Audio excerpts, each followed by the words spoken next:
Hey guys, today I want to talk more about team battles, right, for Beyblade X.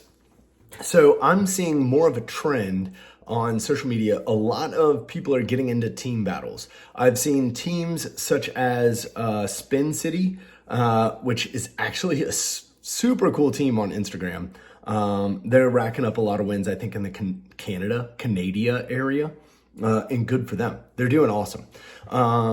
But really, I want to look at team battles in the way that we do them over at Eastside Beyblades. So the rule set for team battles at Eastside is the first to 12, right?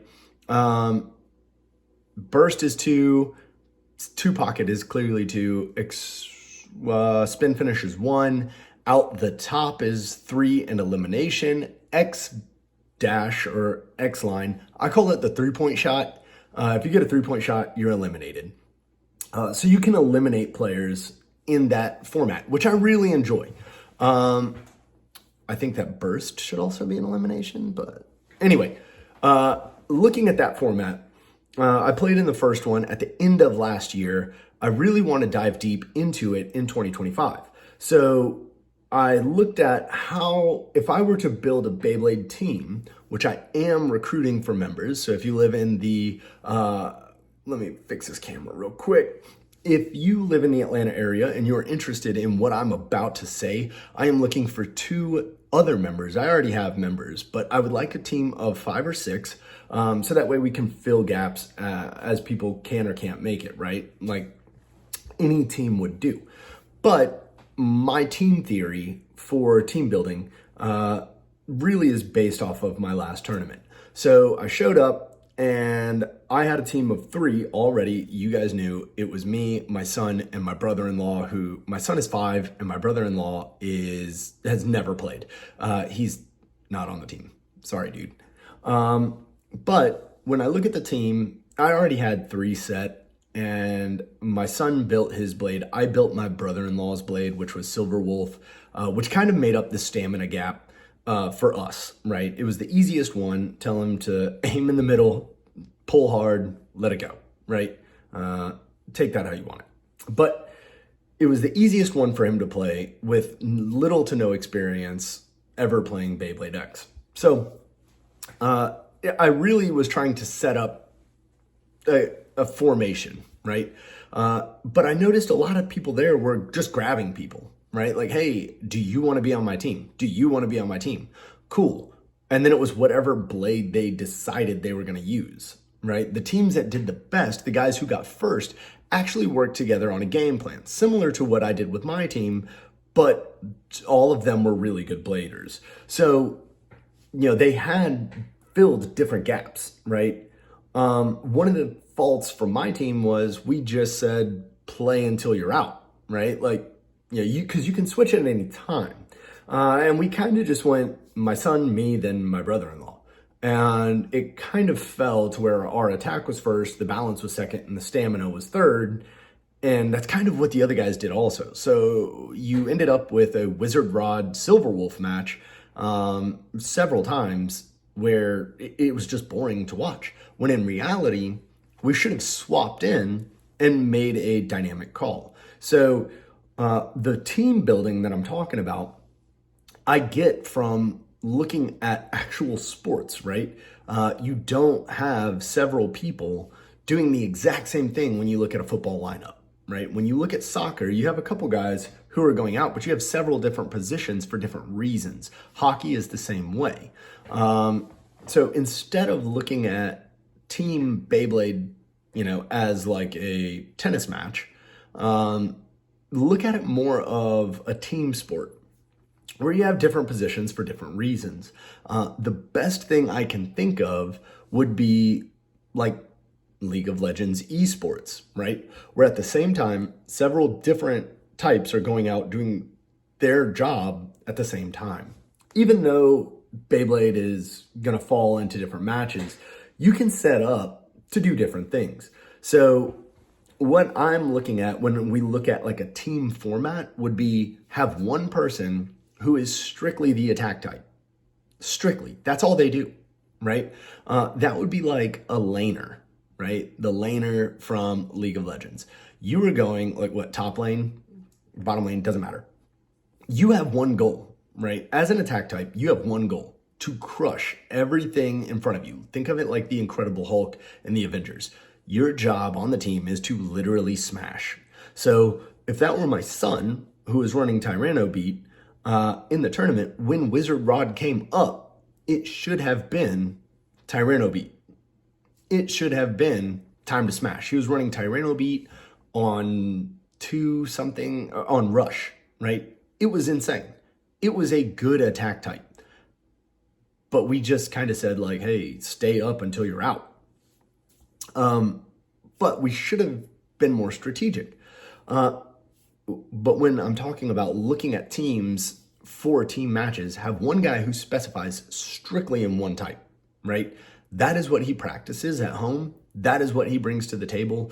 That is what you count on, period. He's not a defense player or a balance player or a stamina player. He doesn't main Wizard Rod, and for the tournament, you needed him to run Tyranno Beat or whatever else, Shark Edge or Drawn Sword. His main is the attack blade. He practices the attack blade. His special attack or his special technique is an attack technique. He focuses 100% on that. Then kind of build off of that, right? You have, 4 separate types of Beyblades.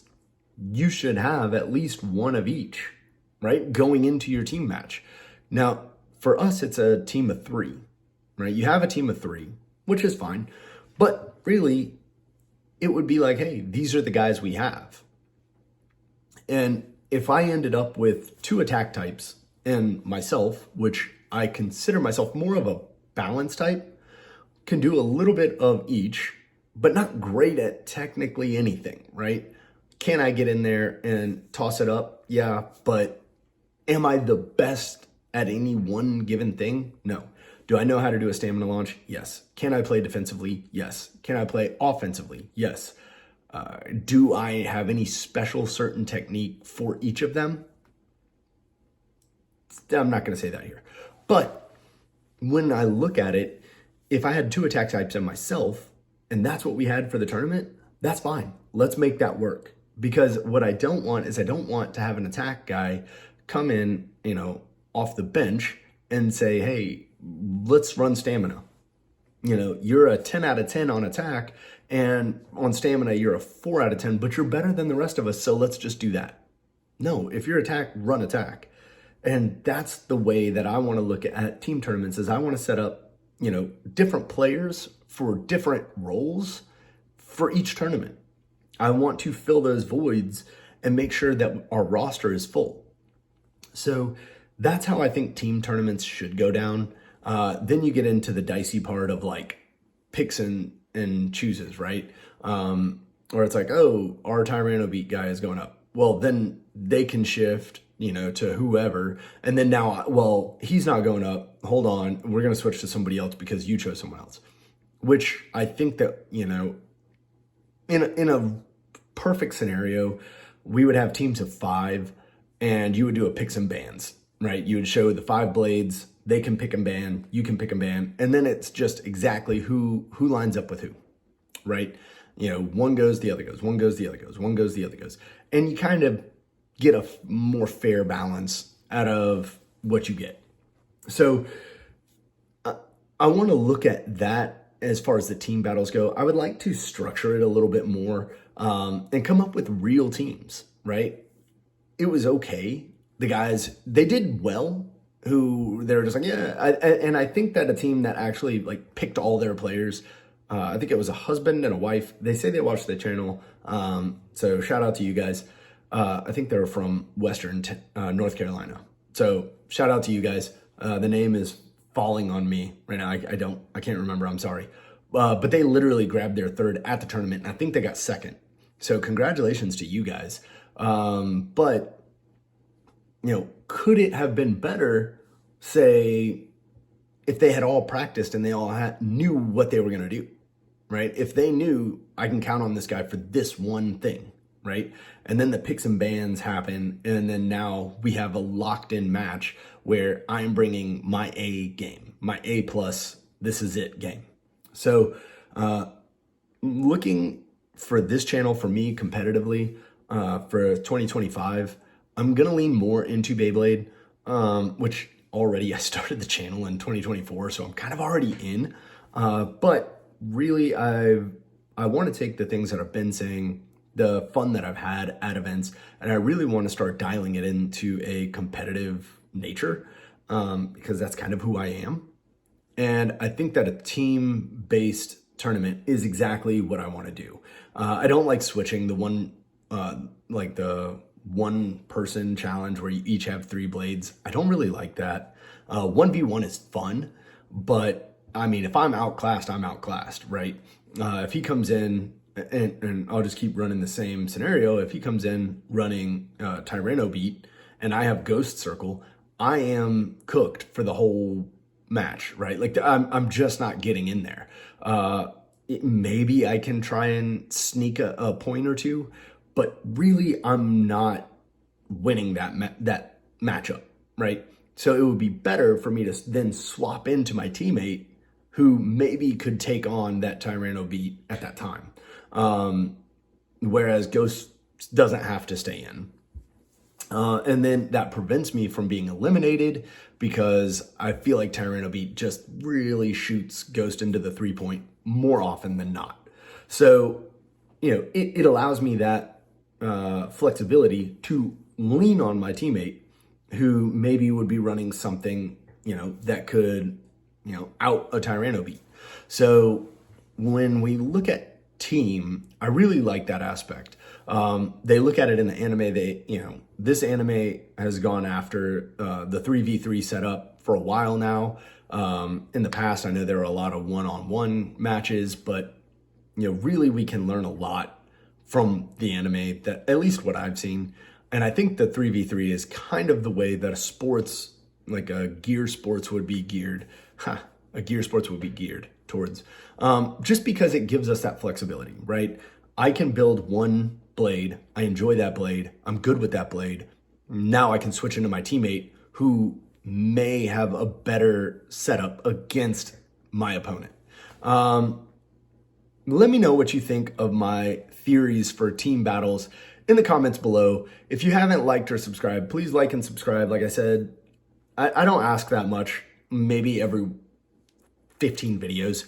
But really, it helps the channel out when you comment. The likes also help.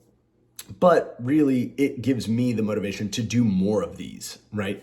Leave a comment down below. Let me know what competitive aspects you want to look at.